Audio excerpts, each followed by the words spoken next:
What's up? Backwards. We're gonna double this as a podcast. As a podcast. So welcome. It's what day? It's Tuesday after Memorial Day. Every day, everybody's coming back in town. All right, No, so Skip Ship's live. Oh, and we have Skip. We have Skip Ship with us, Mr. Former MLB, Mr. Baseball Whisperer, Mr. If you've ever seen Cesar Millan, how he, what does he say? I train dogs and rehabilitate the owners. So Skip. Train the owner, rehabilitate the dog. See, I fuck it up every time. You can't get your phrases. So what he does is, I'm going to edify him. He has worked with multiple families for how many years? 19 years. He's an expert in his field.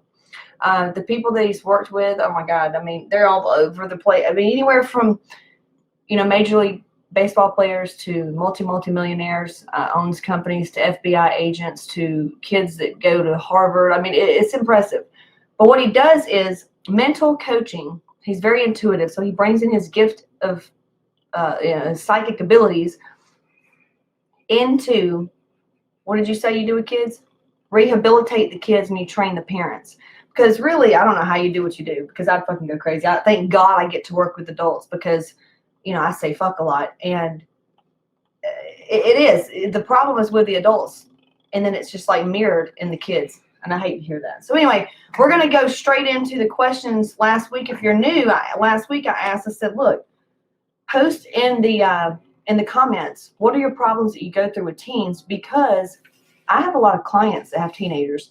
Skip's had teenagers, but the girls, they live with their moms, so we really don't, but he works with nothing but teenagers. Matter of fact, when he did a Johnson and O'Connor test, where you go in, you pay thousands of dollars, you take all these tests, they do your IQ, and they tell you what you should do for a living. And his was PE teacher for middle school. So, but that's really the best age group of kids that he connects with. I'm backwards. Everything I'm doing is backwards. Well, it's okay. Hang in there. We're almost there. Hang in there. I gotta. What do I do with my hands? So they were like, oh, my teeth's crooked. Look. So anyway, I asked the people what their issues was with their teenagers, because clients that's one of the excuses is, oh, my teen's gone crazy, or we're doing this and I'm stressing out over it. I'm losing sleep, Casey. She's running me crazy. I mean, and it really is.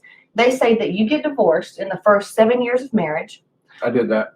Or, well, okay. Well, you knew going in you shouldn't have got married. I mean, that's just the truth. But anyway, is the first 7 years of marriage, or when the kids are teenagers. That's the times that people get divorced. So there's a reason. But anyway, I'm going to go through and read the questions just first off, and let Skip have the stage, okay? First question, Skip, is from okay, we got Hannah Johnson. She asked at first, and I was like, is this about you? Okay, you had your daughter. So 14-year-old girl, she's going through mood swings, acne, weight gain in the belly. And with girls, if you don't know, we're very highly insecure and self-conscious at this age anyway. So how does she work with that? Well, first of all, the boys, they are too. 13, 14, 15. Girls sometimes a little bit earlier, start 11 and 12. Yeah, you basically, they're both going to be insecure, self-conscious, and golly, it's a time where they still want mom and dad to do everything for them, but they don't want to act like they want mom and dad to do everything for them. Like your baseball team. Yeah, the 14-year-old team. I called them a bunch of pussies. Yeah, she did. But anyway, it's a thing where they're so vulnerable, and then their behavior of trying to find themselves or find out where they fit in this world, wanting to get out of the house, wanting to get away from your parents, but they want to be coddled by their parents too. Masturbating all the time. Yeah, and they are. This is HOTMOMZ. This is HOTMOMZ. Group. This is a closed group. I can't get banned for this. Man. And it's my podcast. If this goes on my podcast, I thought I was going to rip my necklace off. Put my cross up in Casey. Okay, keep going. Okay, anyway, so yeah, you're at that vulnerable time, and the mistake that parents make is, oh my God, where did we screw up? Oh my God, at what point did we stop being good parents? It's a natural behavior that all the kids are going to have. My kids had it, all the kids that I work with have it, and it just blindsides the parents. It's what they need, and what we usually try to set up as a haven at home, to where, yeah, they're going to treat you like crap. Is it okay? No. But instead of disciplining them immediately for their actions, you want to investigate. Just go, just talk to me. You don't have to treat me like crap. Just talk to me and tell me what's going on. What if they shut down? You got to open them up. That's the parent. that either the parent has to find a way to open them up so that they can discuss things, or find somebody for them to talk to, like a counselor. Yeah. But not like a you're crazy, so you need to go see a counselor. Just somebody. That's what I become in a lot of these people's life, because I'm disguised as a hitting instructor. So it's a time I just am able to say, hey, what's going on, man? What's really happening? Play therapy. Yeah, and play therapy. And for the most part, 9 out of 10 of them, it's never the parents. It's never the parents. Parents just get beat up by the kid. So I got sidetracked. Okay, here's the question. What do you do, though, when the girl, she's 14, acne, gaining in her belly, Tell stories about when it happened to you. Tell me more about that. Man, shoot. I think we've all... Well, I got fat, got acne, got insecure, all that kind of stuff. So I'm able to use my stories to relate to them, to get on their level to where. What did you do about it? At the time, I just kept growing. I mean, at the time, I didn't think I had a problem. The kids don't think they have a problem. Would you tell the moms to go get them on Accutane? Like if we had a daughter, or if the boys, because acne runs in my family really bad. If it gets to the point where I see it, I've seen so many good outcomes with teenagers and Accutane. Me too. Older, like 16 to 18-year-olds. That it's not a harmful thing. So there's an option if it's bad, like cystic, and it's really affecting her self-esteem. I wish my mom put me on it instead of birth control. Yeah, and Casey talks about it a lot. I mean, acne just is energetic. It's just stuff getting out of your body. Anger. It's anger. It's all that kind of stuff. I mean, there's a lot that goes into it where you can treat it emotionally and, wash your face and, all that kind of stuff. But washing your face really bullshit. Never helps. It's hormones. It's what it is. It's mainly hormones. This whole conversation's hormones. It is how hormones. are we dealing with it? You Right. know, I mean, I don't see that big a difference between I went through puberty bad. Like I'm the kid who wanted to call my dad out and get in a fight with him and all this kind of stuff at freaking 14 years old. Okay, so what you're saying though is get on their level. And be a haven. Like take the punches that they give until they're tired. Here's a good one. What if she said, or this is maybe bad, this may be Casey's, how, you say, Casey, you're not helping. Well, the kids are always the number one arrow they have to shoot at you as a parent is that you're a bad parent. No, but you know how you'd say, Casey, because like if I had a daughter, I would think, or my boys, hey, how do you know that she's insecure about her belly? Does she mention it? Okay, if she's mentioning it, because if she's not mentioning it, I wouldn't say anything. Because I don't say anything to Anderson when I say cellulite hanging out her ass shorts, like what? So, but if they're mentioning that they want to lose their belly or whatever, dude, if my mom was into fitness, I'd be like, Casey's got a meal plan out. Let's do her workouts. And that could be something that you connect together. No worries. Like leading by example. Hey, girl, yeah. I don't like my belly either. Let's do something about it. Yeah. And I guess the final point, because we could talk about this forever and bring up different scenarios, is it's not a disciplinary action situation. It's a hormonal situation. You got to grow through it, develop through it, both as parents and as kids. And, restricting, punishing, dealing with the surface behavior and the words that they say, and they're lethargic, sitting around, mouth breathing. I mean, they're disgusting. Disciplining them for those actions, it just makes it worse. Okay. Next one. What's up, Ricky? I'm not saying don't get on to them. I mean, well, we're getting into the next one. Amber says, my 18-year-old boy, very negative attitude, pessimist. I feel like his negative energy really brings me down. And no matter how I try to influence him in a positive way, he always just finds something shitty to say. I have to just walk away a lot, but I'd love to know how to help him change his energy. He's so insecure and worried about what everyone thinks, no matter what I do to try and change his outlook. My 16-year-old boy, I really struggle with because he's super athletic, very popular. He's been honest with me about the facts his friends sometimes drink. I feel like I'm never going to stop him. I mean, I was crazy as a teenager. My parents thought they'd stop me, but I was just sneaky. I feel like him being honest about doing it occasionally is way better than the alternative, but I have major guilt about it.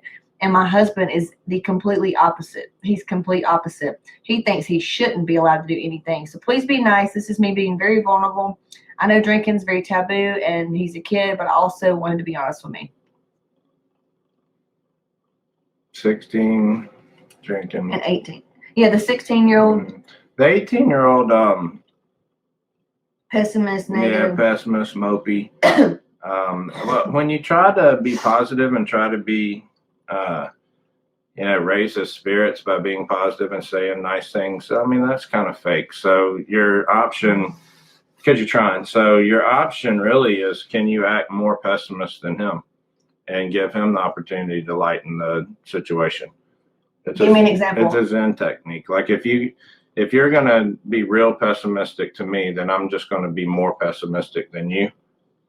And we're either going to... Does she tell him about her problems, or does she just start bitching about her day? Yeah, about whatever he's bitching about. Or it's not, I don't even feel like he's bitching much. I just feel like he's depressing. Amber, if you're here, chime in. Okay. But the 16-year-old and the drinking thing, they're set up pretty much right now to be good cop, bad cop. And just do that. Like I know that our boys, we're definitely going to want them to be honest with us and open, and we're pretty open about stuff like that anyway, which... Now, son, I smoked a lot of pot when I was your age, and I highly recommend you don't, but I know you're probably going to. So let me tell you something, son. If you damn graze and your money's going away, we're going 86 that weed. You hear me? That's what I'm saying. Yeah, that's very not normal. So, but in the case that, in this situation, let the father be the strong arm and the mom. Dear God, and when my boys start drinking, we talk about this. Because in America, it's fucked up about drinking. Over in wherever Europe, wine is like bread. Kids drink wine. So my kids, it's going to be like the way I was when I grew up. I started drinking it. I had my first one like 12, but I would drink when I was like 14. I started having sex when I was almost 15. I was 14. So anyway. And I was 19, almost 20 when I had sex, and I was 22 when I had my first drink.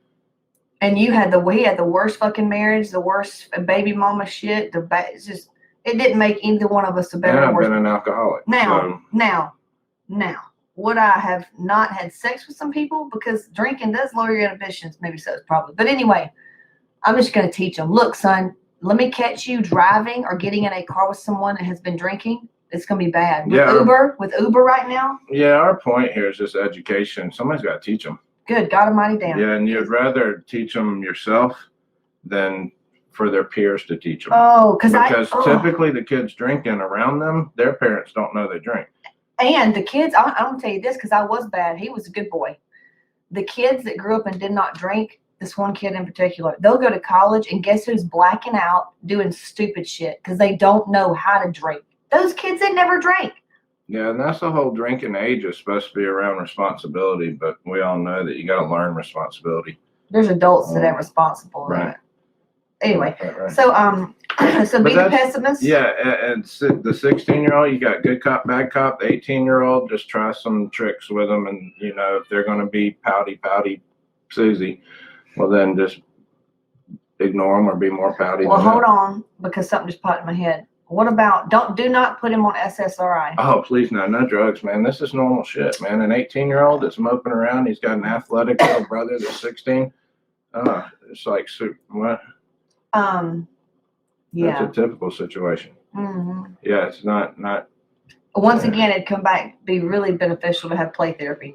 What does he like to do? Somebody that's like Skip that could maybe give you some insight. Yeah, and then the 18-year-old just wants more attention. Right, because I don't want to push this off as he's being 18 and then him commit suicide. I'm not saying it's going to happen, but I'm saying it's real shit. From 13 to 18 with both girls and boys, the ones that are just depressing and they need attention, and that's how they're striving together. If they were little, they'd be crying. Okay. So we've seen it in Anderson, Lauren. Oh my God, Doug! Because Amber, you've got freaking four kids. Yeah, she's got babies. Yeah, Oh, they just can't cry for attention, so they're just depressing for attention. And don't feel bad. Don't get mom guilt. Don't be getting no mom guilt. But okay. So what she need to do? Just get something he likes to do and do it with him? Back up with a young kid, and then just ask questions. Hang out with 18-year-old. Yeah. Just do something pleasant. Okay. All right. It's harder than that. I mean, we're just throwing some stuff out there, and then maybe we can follow up. Just give some stuff a try. Okay. Friggin'. Yeah, this says dealing with trying to pull out the best in them and encouraging them when they can't even stand talking to you. Yeah, I mean, you can't force it at all. Text them.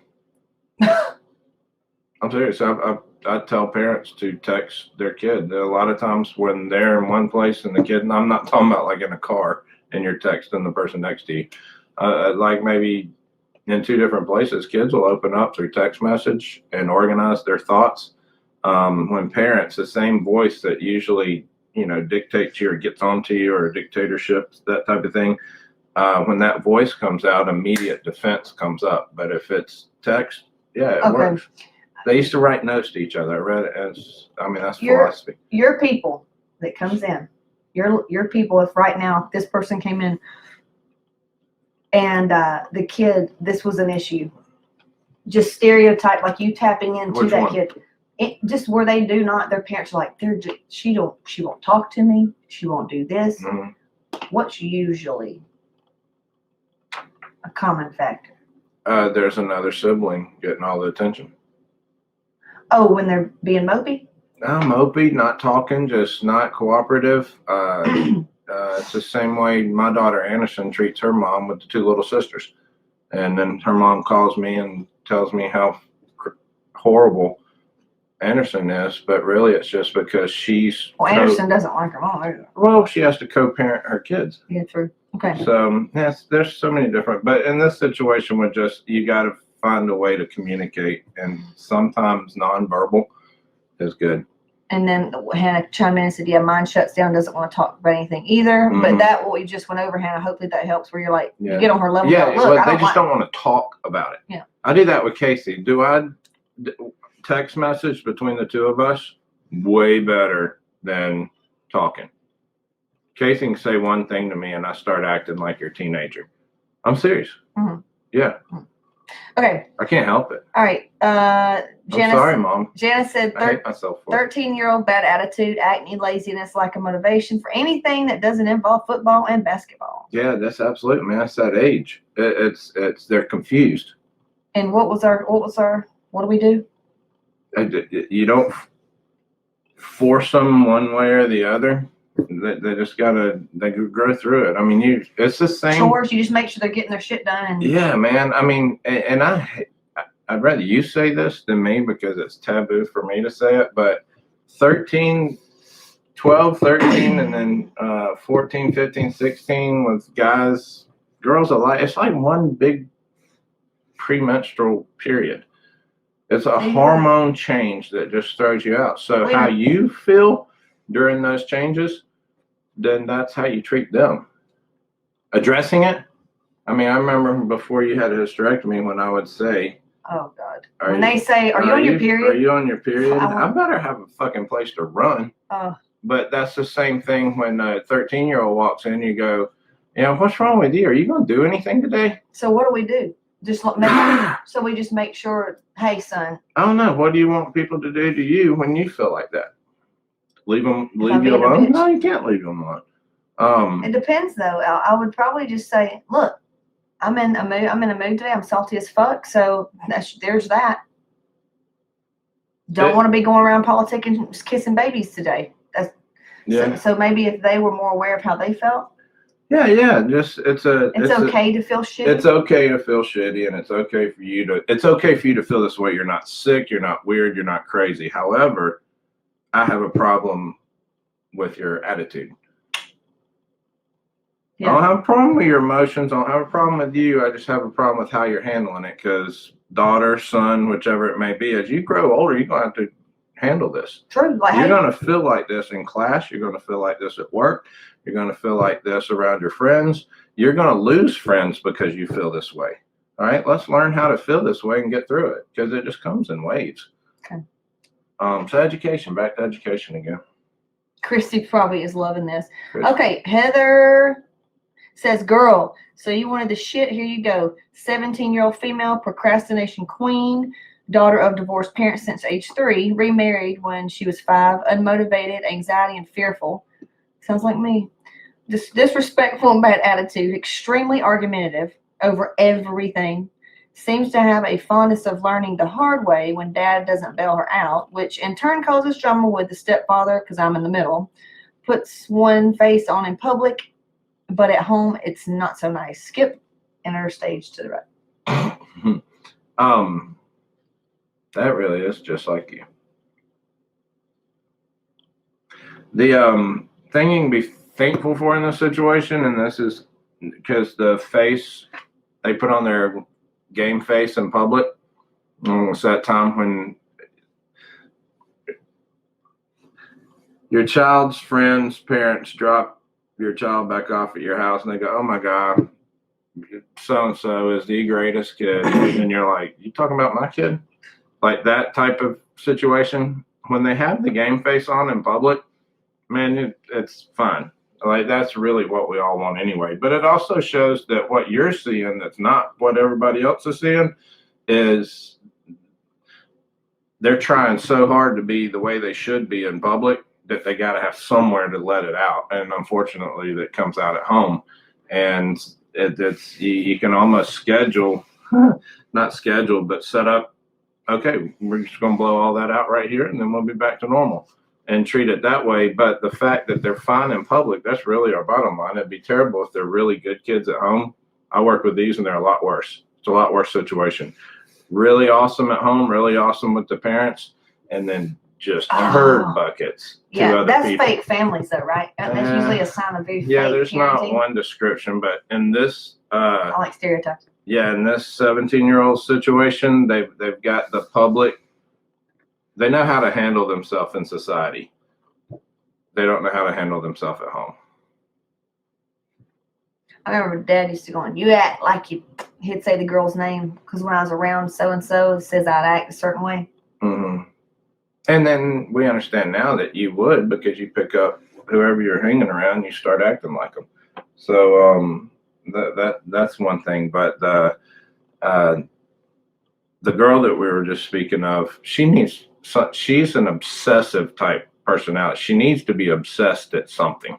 She needs a hobby. She needs something that is just her idea, because she, in description, if Casey wasn't obsessed about work, obsessed about helping people, obsessed about fixing herself in every area that she feels deficient, if she wasn't obsessed with that stuff, she would act I would need SSRIs. Yeah, you'd be addicted to about everything. I'd be addicted to Xanax, some alcohol. So there's some type personalities that act ultra lazy and procrastinating and everything, but it's only because they're not focused and active on something. Hell yeah. It doesn't have to be sports, man. Gosh, no. Let it be making money. Usually obsessive type personalities are best by getting rewarded by money. So let them game, baby. There's ways to make money gaming. Okay, now we've got some comments. Here we go. Sabrina, what up? Mom here of my own, and we have full custody of my stepson. Who will be the death of me? Cancel, cancel, clear, clear. Lord Jesus, he's 11 and literal smart ass without knowing it. Cries and cries and cries. Hope this is a safe place. But he's not a tough guy at all. He's scared of everything. That's why he acts tough. Yeah, and crying is their way of punishing you. I mean, I think we can all agree to that. I mean, like they can't hit you. Oh, but please don't tell him that boys don't cry. Yeah. I have to correct you sometime when we say stop crying. All you do is cry and all that stuff, because I want my son and my boys to know that crying is very okay. However, we would just prefer you use it when you are hurt and sad or frustrated, maybe. You know what I'm saying? Don't use it as a tool. He uses, yeah. He cries, and the death that uses smart ass. He's a smart ass. Okay. Smart ass. So Yeah, that's because as I'm sitting here pausing, thinking about it, we both are very familiar with being step parents. And it's just a tough situation. Well, no, she's had custody though. This kid doesn't. It doesn't matter. I mean, custody, that's legal, you know? Yeah. Well, hey, is it a mirror? Or is she being a smart ass, or is Bobby being a smart ass? No, it's just. Oh, okay, I got you. Yeah, it's like deeper emotional that he's it's really like scared. This kid's mistreating his teacher at school, but his teacher's also his legal mother. Like it's a weird situation because he doesn't see her as a biological mother. He doesn't see Sabrina as a biological mother. No, and even if he didn't know that she's not his mom, which I think in this situation he does. Yeah. There's that just about anybody that has a relationship with their parents knows that there's an emotional attachment deeper than a piece of paper that says we have the same last name. Yeah. I adopted my oldest daughter, so I can understand that. She was 3 and 4. Yeah, and then Casey became the mother of my youngest daughter when she was 3. So we've kind of both gone through the raising someone else's kid and being mistreated by them. It's hard.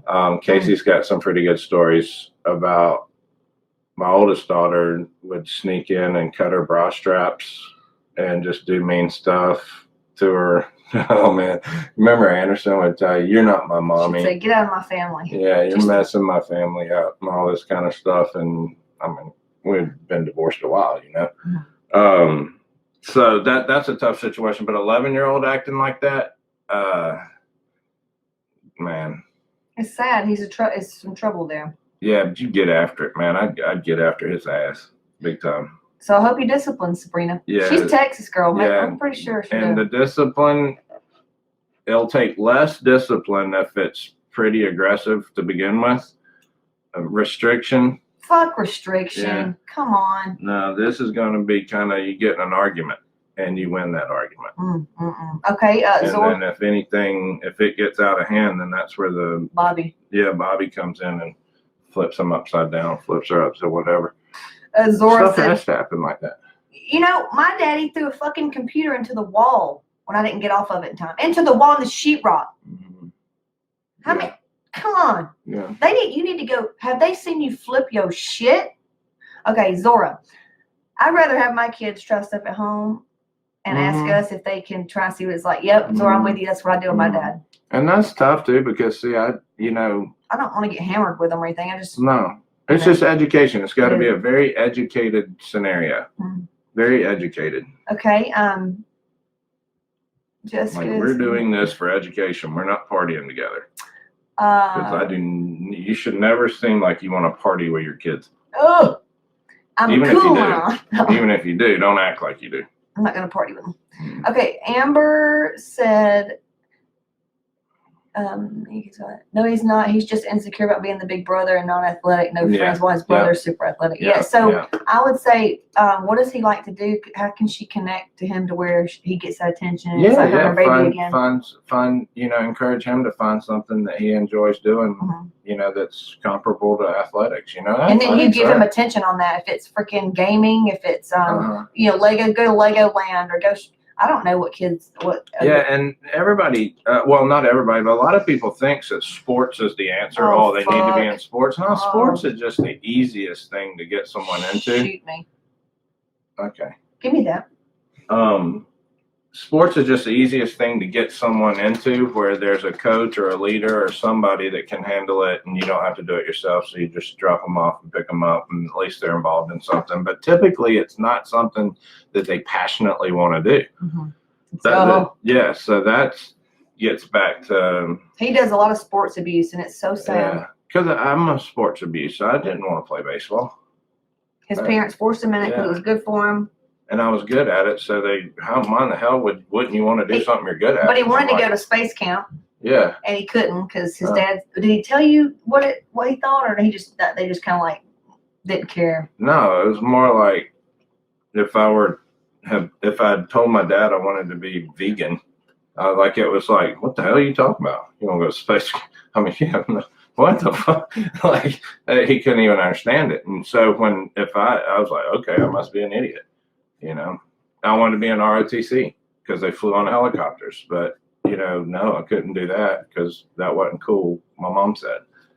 It's just like people ask why we don't have our kids in sports right now. I'm like, are you kidding me right now? Well, there's He's 4. But yeah, T-ball. I mean, there's a thing where being a good 4-year-old, it didn't.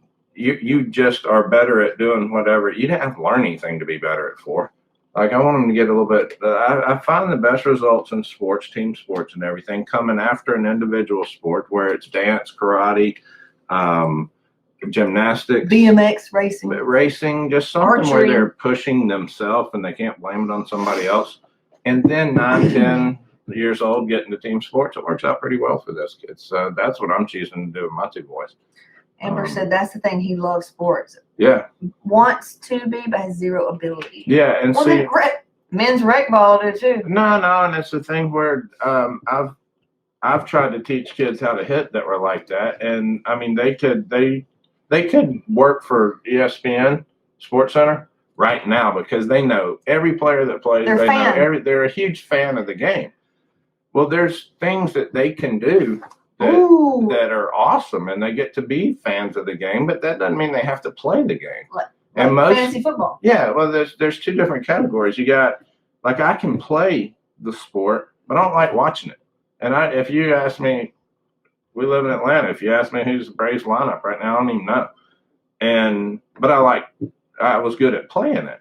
And then you got people who aren't very good at playing it, and they know everything, and they go to every game and all that kind of stuff. And so there's 2 different scenarios, and both are needed because without the fans, you wouldn't have players without fans. So there's a huge market and a huge thing, especially now. There's stuff where there's programs where you can be sports announcers with a YouTube channel. Damn. And kids watch each other, and it's really cool. Oh my God, does he know about that? Yeah. So there's some really cool things, but to me, I mean, you don't have to be good at the sport to be involved in the sport at all. Look, none of us are active fitness models. I mean, kind of, sort of, but we in HOTMOMZ. Yeah, I mean, I'm fans of HOTMOMZ. Right. Let me see. Brett said 2 little 6-year-olds. Oh man.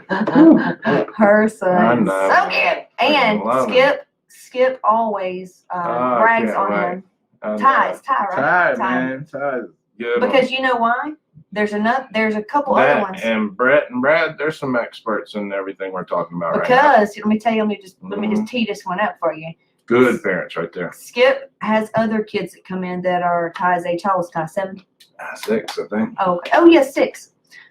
Yeah. And he will be like, oh my God, like dickheads, just little. Well, I mean, horrible. Oh, and like will be one way, and the mommy's little baby, but he's really this way. It's just bullshit. Dude, Ty comes in, he's like, he can look at adults and talk adult language. Like, how would you describe him? He's just cool. Like he's cool.